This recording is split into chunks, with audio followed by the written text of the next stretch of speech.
This segment of the news is brought to you by Sun Oil Limited. Welcome back. The government recently made a pitch at convincing EU and OECD officials to give some consideration to ending the tax watch list for the Bahamas. Deputy Prime Minister and Minister of Finance Peter Turnquist at the time stressed that while the Bahamas will meet its December 31st deadline, some consideration should be given to the challenges jurisdictions face implementing extensive reform in such a short time frame. He further stressed that the constant threat of black or gray listing is a major constraint to economic development and has repercussions that are felt well beyond the financial services industry. EU and OECD officials were given draft copies of the Commercial Entities Substance Requirements Bill, the Removal of Preferential Exemptions Bill, the Register of Beneficial Ownership Bill, and the Nonprofit Organizations Bill, all to be enacted by the end of this month. These reinforce the government's intent to take all necessary steps to safeguard the financial sector and ensure the country's removal from all watch lists in the shortest time frame possible. According to the DPM, the meetings were very productive, and there's a feeling that the Europeans now have a greater understanding that the Bahamas has always been focused on protecting the integrity of its financial system from abuse.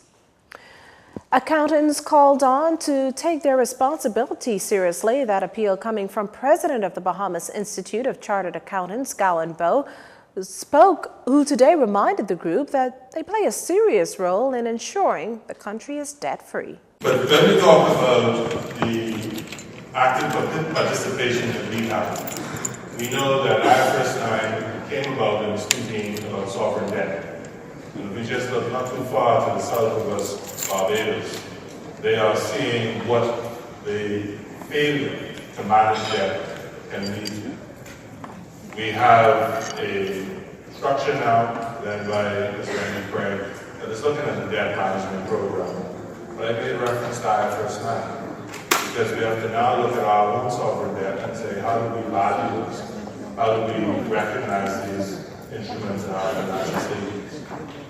In reality, we are at a point where our investment grade ratings allow us to say that it is very limited, the impairment of expected losses on our debt. We, along with the government, have to ensure that it stays that way. Also addressing the opening of Chartered Accountants Week was Prime Minister Dr. Hubert Minnis, who used the opportunity to again assure that public finances are being restored. The annual deficit has been reduced by half, even as we are making significant social investments in education, entrepreneurship programs, combating crime, and other initiatives to involve the lives and prospects of our people. We are dutifully paying off in a structured manner substantial arrears accumulated in the last several years. This means more money in the economy and for Bahamians who have waited for many years to be paid money owed them by the government of France.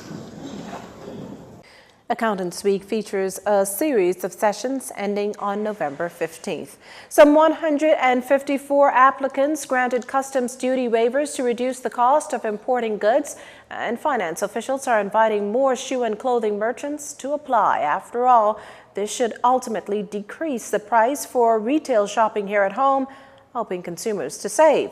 Businesses granted waivers are then obligated to disclose this to consumers by advertising this in their stores and showing the marked down prices. Now, according to Financial Secretary Marlon Johnson, the ministry will also be doing spot check on merchants to determine their compliance.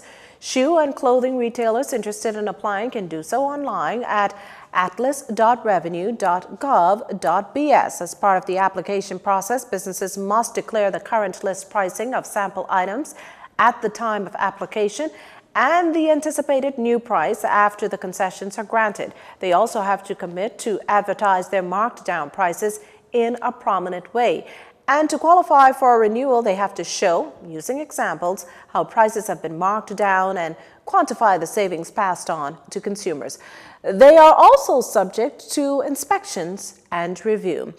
Police are pretty convinced New Providence resident David Arlington Colebrook is supplying drugs out there. It's just a matter of finding the 57-year-old and That's where you come in. The Jasmine Gardens resident is said to be 5 feet 10 inches tall, between 240 and 260 pounds, dark-skinned and heavy built. Anyone with information on Colebrook's whereabouts should call the nearest police station.